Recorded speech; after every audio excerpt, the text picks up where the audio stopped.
Hi, once again. In this video, we'll be looking at the common acronyms EMS personnel normally use on the field. So we'll be looking at some, if not all. So to begin with, we start with the BSI, which stands for Body Substance Isolation. So basically, it talks about wearing your personal protective equipment, which is your gloves, eye protection. You need to wear goggles to protect yourself from the patient body fluid or blood. Now you move on to AVPU, which basically helps to ascertain the level of consciousness of a victim. So basically, A stands for alert. So you are looking whether the patient is able to open the eyes spontaneously. Or V, which stands for verbal response. You talk to the patient and the patient is able to respond to your verbal conversation. Then you come to a P, which is painful response. So if the patient is unable to respond to your voice, they need to inflict pain on the patient to determine whether the patient is able to respond to the pain you are inflicting on him or her. Then the next one, which is U, is unresponsive, and that means the patient is unable to respond to the pain you inflict on him or her.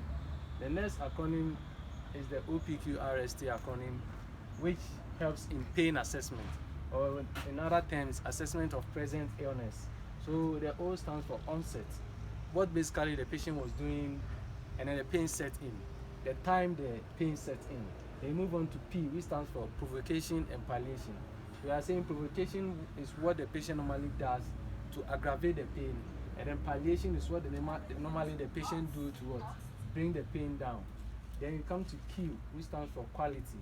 So you are looking at the patient describing the pain to you. So you are looking whether the pain is a dull pain or a sharp pain or a crashing pain. We move on to R, which stands for raging and then radiation. So we are looking at the exact location of the pain, and then whether the pain moved to any part of the patient's body. Then you move on to S, which stands for severity. So we are going to rate the pain, and all is supposed to be a conversation between you, the EMT, and then the patient. Let the patient determine the severity of the pain, but you need to give the severity from 1 to 10. 1 means the lowest pain, and 10 means the highest pain one could ever imagine. And then the last one, which is T, stands for time and then treatment. So you are looking at the time the pain sets in, and in between that time frame, as the condition reduce or increase. Then the next one is what? The treatment. The treatment you are supposed to give to the patient. The next acronym is what? Sample. So the sample helps to obtain history of the victim. So S stands for signs and symptoms, what you see on the victim, and then what the patient feels and he can describe to you is what we call the symptoms. Allergies, you need to ascertain what the patient is allergic to. Is it medication? Is it food? Any other thing at all? The next one is what? Medication. So in medication, we have another acronym which we call the SHOP. So the SHOP acronym also helps in obtaining medications a patient is on. So the S stands for whether the patient obtained the medicine from the streets. The H stands for herbal medicine. The O, is it over the counter? And then P, is it a prescription from a certified medical practitioner? They move on to P, which stands for past illness or past medical history of the victim. You need to obtain whether the patient has any medical issue. One, is the patient asthmatic? Is the patient diabetic? Or is the patient having a high blood pressure condition? Now the next one is last oral intake. So you need to obtain what the patient took lastly before sustaining that condition, and then events leading to the condition. What was the patient doing before he sustained that present state? Then we come to DCAP BTLS. DCAP BTLS helps in rapid trauma assessment. So the D stands for deformities. So you are looking at malformation of the patient body system. Then C stands for contusion. So contusion basically means injury to the patient body tissues and in the skin. But in this case, the skin is not broken, the skin is intact. And then you see a discoloration under the skin. So in other terms, for contusion is what? A bruise. The next one is A, which stands for abrasions. So abrasion basically stands for a scratch or a scratch on the skin, sorry. So you move to P, which stands for punctures or penetration. So we are saying that punctures and penetrations are similar, but the only difference is that a puncture has an entry wound and then a penetration has both entry and then what? Exit wound. So an example of a puncture wound can be a stab wound, and then penetration can be a gunshot wound. So the next one is B, so which stands for burns.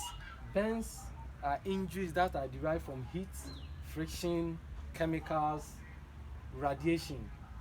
And then the next one which stands for tenderness. So tenderness, you are going to establish where the patient tells you he or she has a pain. You make sure you palpate, and if as you palpate, the patient tells you he feels pain over there, so you are ascertaining that there is a painful to touch. Then L stands for laceration. So laceration is a mangle of a deep cut of the patient tissues or the skin, which involves a blunt object. So the difference between a laceration and then a cut is that a cut involves a sharp object, and then laceration involves a blunt object. Then the last one on the BTLS, which is S, stands for swelling. So swelling basically deals with infection, which deals with one, fluid in that body parts, or blood, which can be derived from trauma or fracture. So let's look at the next acronym.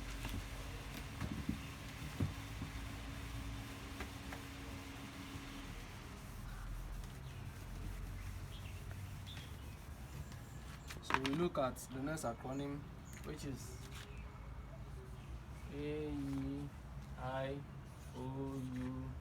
and then tips. So the first one, A. So this AEIOU tips helps in assessment of a patient with altered mental status. So the A, we are looking at alcohol. So anybody who has taken high dose of alcohol can enter into altered mental state. So E, you are looking at epilepsy. So if you have an epileptic attack, you can also enter into an altered mental state. Then I, this first I stands for insulin. So we are looking whether the insulin is very more in the system or is very, very little in the system. So when the insulin content in the body's and the patient's system is very high, and that means the patient will become hypoglycemic. And then when the insulin level is very, very, very minimum or minimal, then the patient's sugar level will be high, so the patient will be hyperglycemic. And all these states can help or can let the patient go into an altered mental state. Then O, you are looking at overdose or a reduction in the patient's oxygen level. So the overdose over here can be an overdose of medication or any other substance. Then U stands for uremia. So uremia, any other condition of the patient's kidney, we are looking at that part. And then this T, we are looking at trauma. So there can be a traumatic brain injury, which we call TBI, or is there any tumor?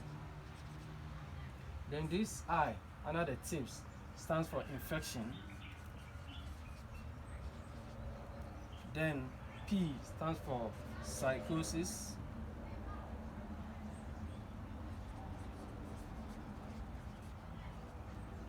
And then this S stands for stroke. Another thing somebody can also see is seizures. So this acronym basically helps us to assess a patient with having altered mental status. So you go through this acronym and you determine what is causing the patient altered mental state. So let's look at the next acronym.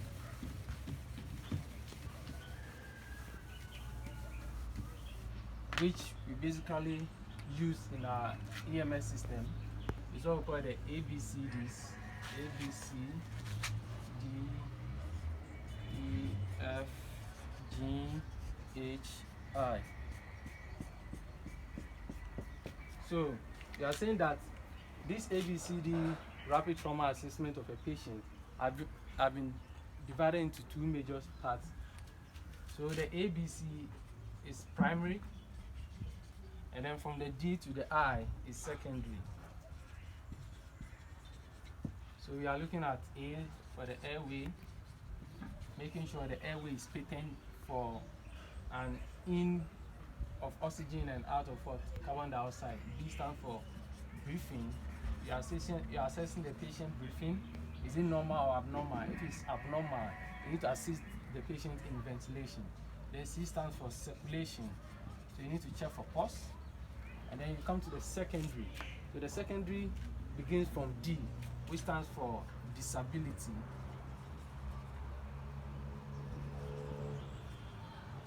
Disability. Now, here you need to make sure you assess the patient neurological status. And then E stands for exposure. And then examination. So you expose the patient and then you examine. Then F, obtaining a full set of vital signs. Full set of vitals. And this helps in obtaining the full set of vital signs. It helps you to know what is happening to the patient body system. And then G, you need to give assurance. And reassuring the patient is also a form of medication. It helps the patient to recover from his or her condition. Then H stands for history. And then head to toe assessment. Head to toe assessment. And then I, inspection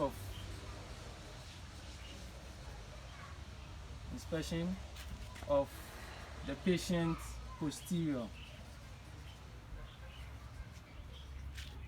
So basically this ABCD to I assessment helps in assessing the patient and providing the care the patient needs.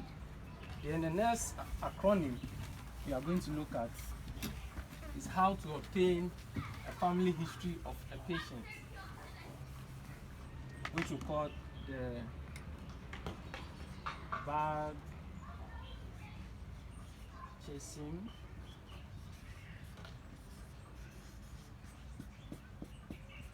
So this acronym also helps in obtaining family history of a patient. So the B over here stands for BP. So we are asking whether the patient has a family history of high blood pressure. And then A, we are looking at arthritis. And then L stands for lung disease.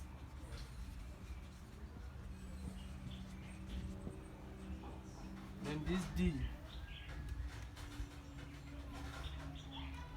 stands for diabetes. So you need to obtain whether the patient has a family history of diabetes. Then this C, is there a family history of cancer? And then H, any heart condition in the family. And then A, you are looking at alcoholism. And then S, you are looking at whether there is a family history of stroke, which we normally call the CVA. And then M, which stands for mental illness. So basically this acronym, which we call the bar chasing, helps in obtaining history of the patient's family. So our next acronym, which is how we have to follow in documenting everything we obtain from a patient, is what we call the SOAP acronym.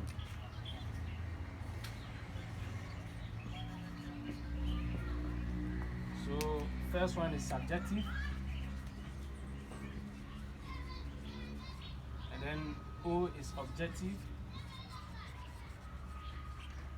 and then A is assessment, and then P is plan.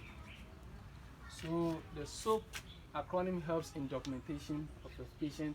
So subjective basically talks about the patient, what the patient tells you. You are looking at the patient name, age, the patient gender, which is obviously you can see. And then objective, what you see on the patient. Assessment, what you find that is wrong with the victim. And then your plan would be your treatment to the victim. So basically these are some of the acronyms we normally use in the EMS field. Thank you very much.